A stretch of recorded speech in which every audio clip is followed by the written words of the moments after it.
السلام علیکم ورحمۃ اللہ وبرکاتہ۔ عزیزان گرامی، اصحاب ایمان، بلا شبہ اللہ تعالیٰ کی ہم پر عظیم ترین نعمتوں اور اعلیٰ ترین عطاؤں میں سے ایک عظیم نعمت و تحفہ یہ پرامن وطن ہے جو مضبوط و مستحکم ہے، سخی و فیاض ہے اور ترقی و عروج کی تابندہ مثال ہے۔ یہ وہ نعمت ہے جس کی قدر و قیمت ساری دنیا اور اس کی کل مال و متاع سے بڑھ کر ہے۔ رسول اللہ صلی اللہ علیہ وسلم نے فرمایا: من اصبح منکم آمنا فی سربہ معافا فی جسدہ عنده قوت یومہ فکأنما حیزت لہ الدنیا۔ جو شخص تم میں سے اس حالت میں صبح کرے کہ وہ اپنے گھر یا قوم میں امن سے ہو، جسمانی لحاظ سے تندرست ہو اور ایک دن کی خوراک اس کے پاس موجود ہو، تو گویا اس کے لیے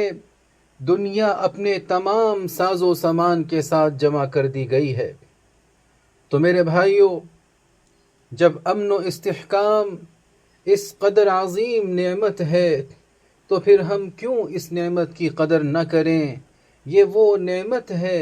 جس سے تمام تر مصلحتیں اور بھلائیاں وابستہ ہیں۔ یہی وہ بنیاد ہے جو ہر وقت کی ضرورت و احتیاج ہے۔ اسی کے بل بوتے پر لوگ اپنی ضروریات زندگی پوری کرتے ہیں اور باعزت زندگی کی گارنٹی اور ضمانت حاصل کر پاتے ہیں۔ لہذا اس نعمت کی قدردانی کا تقاضا یہ ہے کہ ہم اپنے وطن کے امن و استحکام کی حفاظت کریں، اپنے معاشرے کی مزید ترقی کے لیے کوشاں رہیں، اپنے گھروں میں بیداری اور شعور کی سطح بلند کریں، اور یہ سب کچھ تبھی ممکن ہے جب ہم اپنے دین کی تعلیمات کو مضبوطی سے تھامے رکھیں۔ چنانچہ ان تعلیمات میں سب سے اولین وصیت ہمارے رب کریم و خالق عظیم کا یہ فرمان ہے: وَاشْكُرُوا نِعْمَةَ اللَّهِ إِن كُنتُمْ إِيَّاهُ تَعْبُدُونَ، اور اللہ کے احسان کا شکر کرو اگر تم صرف اسی کی عبادت کرتے ہو۔ لہذا جو شخص شکر گزاری کی عادت اپنائے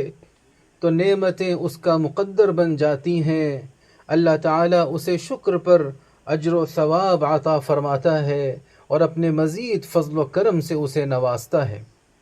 تو تمام تر تعریفیں اللہ ہی کے لیے ہیں، ابتدا سے انتہا تک، ظاہر میں بھی باطن میں بھی، اور تمام تر شکر اسی کے شایان شان ہے جس نے ہمیں امن و استحکام کی دولت سے سرفراز کیا، جس کے سائے میں ہم اپنے رب کی عبادت کرتے ہیں، اطمینان و سکون سے اپنے دینی شعائر ادا کرتے ہیں، پرکیف ماحول میں اپنی ڈیوٹی انجام دیتے ہیں، اپنے بچوں کو تعلیم دیتے ہیں، اپنے معاشرے کی تعمیر میں شریک کار بنتے ہیں، اپنے وسائل کو ترقی دیتے ہیں اور اپنی ضروریات و مفادات کی تکمیل میں کوشاں رہتے ہیں۔ پس ہم اللہ کا شکر ادا کرتے ہیں کہ اس نے ہم پر یہ فضل و کرم فرمایا۔ دوسری وصیت یہ ہے کہ ہم ہر کام محنت و جانفشانی کے ساتھ کریں، ہر عمل جذبہ اخلاص اور بھرپور مہارت کے ساتھ انجام دیں، رب تعالیٰ کے اس فرمان پر عمل کرتے ہوئے وَقُلِ اعْمَلُوا فَسَيَرَى اللَّهُ عَمَلَكُمْ وَرَسُولُهُ وَالْمُؤْمِنُونَ، اور کہہ دو کہ کام کیے جاؤ، پھر عن قریب دیکھ لیں گے تمہارے کام کو اللہ اور اس کا رسول اور مسلمان۔ لہذا ہمیں چاہیے کہ ہم اپنے وطن کی تعمیر اور اپنے مستقبل کی تشکیل میں مشغول و منہمک رہیں اور ان باتوں میں الجھنے سے گریز کریں جن کا ہم سے کوئی تعلق واسطہ نہیں، کیونکہ ہمارے نبی صلی اللہ علیہ وسلم نے ایک صحابی کو نصیحت فرمائی کہ جب دیکھو کہ ہر شخص اپنی فکر و رائے میں مست و مگن خود پسندی کا شکار ہے تو خود اپنی فکر میں لگ جاؤ، اپنے آپ کو سنبھالو اور بچاؤ، اور لوگوں کی پھیلائی ہوئی باتوں میں نہ الجھو۔ مطیعان رحمان، اللہ کے بندو، تیسری وصیت ہم اپنے نبی صلی اللہ علیہ وسلم کے اس فرمان سے اخذ کرتے ہیں، انما الامام جنۃ، امام ڈھال ہوتا ہے، یعنی ریاست کا حاکم و سربراہ اپنی رعایا کے لیے ایک حفاظتی ڈھال کی مانند ہوتا ہے، جو ان کے لیے ہر طرح کے ضرر و نقصان سے حفاظت کا وسیلہ بنتی ہے۔ لہذا ہم پر لازم ہے کہ ہم سچے معنوں میں حب الوطنی کا ثبوت دیں اور رئیس الدولہ کے پیچھے متحد اور یکجا کھڑے ہوں، ان کے فیصلوں کو اپنا فیصلہ بنائیں، ان کی اطاعت کو اپنی گردنوں پر قرض جانیں، ان کے لیے نعمتوں کے دوام کی دعا کریں، اور خوشی و غمی، آسانی و تنگی، ہر حال میں ان کی بات کو پلے سے باندھیں اور ان کی اطاعت کریں، جیسا کہ ہمارے رب نے ہمیں حکم دیا۔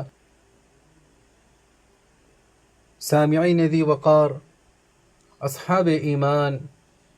بلا شبہ امن و استحکام ایک عزم ہے، ایک بڑی ذمہ داری ہے، ایک باہمی اتحاد و تعاون کا پھل ہے، محنت و قربانی کا نام ہے، بیداری اور شعور کا مظہر ہے، اور امن و سلامتی کی بنیاد و محور ہے۔ اللہ رب العزت نے ارشاد فرمایا، فَلْيَعْبُدُوا رَبَّ هَذَا الْبَيْتِ الَّذِي أَطْعَمَهُم مِّن جُوعٍ وَآمَنَهُم مِّن خَوْفٍ، ان کو اس گھر کے مالک کی عبادت کرنی چاہیے جس نے ان کو بھوک میں کھلایا اور ان کو خوف سے امن دیا۔ لہذا میرے بھائیوں، اللہ کے بندو، ہم پر فرض ہے کہ اپنے وطن کے امن و استحکام کی حفاظت کریں، اور اس کے لیے یہ لازم ہے کہ ہم کسی بھی خبر کو بلا تحقیق قبول نہ کریں اور اسی خبر کو قابل اعتماد جانیں جو مستند سرکاری ذرائع ابلاغ سے ہمیں حاصل ہو۔ اللہ تعالیٰ کا ارشاد ہے، یا ایہا الذین آمنوا ان جاءکم فاسق بنبأ فتبینوا، اے ایمان والو، اگر کوئی فاسق تمہارے پاس کوئی سی خبر لائے تو اس کی تحقیق کیا کرو۔ اسی طرح ہمیں افواہوں اور غیر مصدقہ باتوں کی نشر و اشاعت سے بھی بچنا چاہیے، کیونکہ افواہیں فتنوں کی چنگاری اور شرور کا دہکتا انگارہ ہوتی ہیں۔ رسول اللہ صلی اللہ علیہ وسلم نے فرمایا، کفا بالمرء اثما ان یحدث بکل ما سمع، آدمی کے گناہ گار ہونے کے لیے یہی کافی ہے کہ وہ ہر سنی سنائی بات کو بیان کرنے لگے۔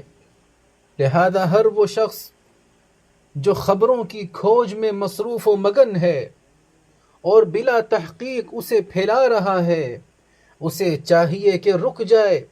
اور بس کر دے کہ وہ اپنا بہت وقت ضائع کر چکا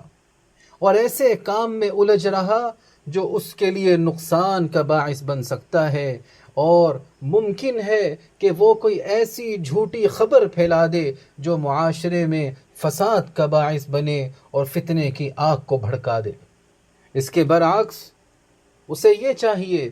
کہ اپنا قیمتی وقت وطن عزیز کے لیے دعائیں کرنے میں صرف کرے۔ سیدنا ابراہیم علیہ السلام کی اقتداء کرتے ہوئے جب انہوں نے اپنے رب سے یہ دعا کی، رب اجعل هذا بلدا آمنا وارزق اہلہ من الثمرات، اے میرے رب اسے امن کا شہر بنا دے اور اس کے رہنے والوں کو پھلوں سے رزق دے۔ چنانچہ ہمارے وطن عزیز امارات کا ہم پر یہ حق ہے کہ ہم اس کے لیے صدق دل اور اخلاص کے ساتھ دعا کریں۔ یہ عظیم وطن ہمیشہ سے امن و استحکام کی روشن علامت رہا ہے اور رہے گا انشاءاللہ۔ رئیس الدولہ حفظہ اللہ فرماتے ہیں، متحدہ عرب امارات اپنے خطے اور عالمگیر سطح پر امن و استحکام کی حمایت جاری رکھے گا، بھائیوں اور دوستوں کی مدد کرتا رہے گا اور انسانیت کی بھلائی اور ترقی کی خاطر حکمت و تعاون کی دعوت دیتا رہے گا۔ تمام گناہوں، ہر قسم کی خرافات سے ہم کو بچا لے، ہماری اولاد کو ہماری آنکھوں کی ٹھنڈک بنا، ہم پر باران رحمت نازل فرما، ہمارے والدین، عزیز و اقارب اور پوری امت مسلمہ کی مغفرت فرما، متحدہ عرب امارات اور عالم اسلام سمیت پوری دنیا کو امن و امان کا گہوارہ بنا، اس ملک کے حکمراں، عوام اور مقیمین کو ہر قسم کے شرور و فتن سے محفوظ فرما۔ وفقنی اللہ و ایاکم لصالح الاعمال، وصلی اللہ علی سیدنا و نبینا و حبیبنا محمد وعلى آلہ وصحبہ اجمعین وعلى من تبعهم بإحسان إلى يوم الدین۔ والسلام علیکم ورحمۃ اللہ وبرکاتہ۔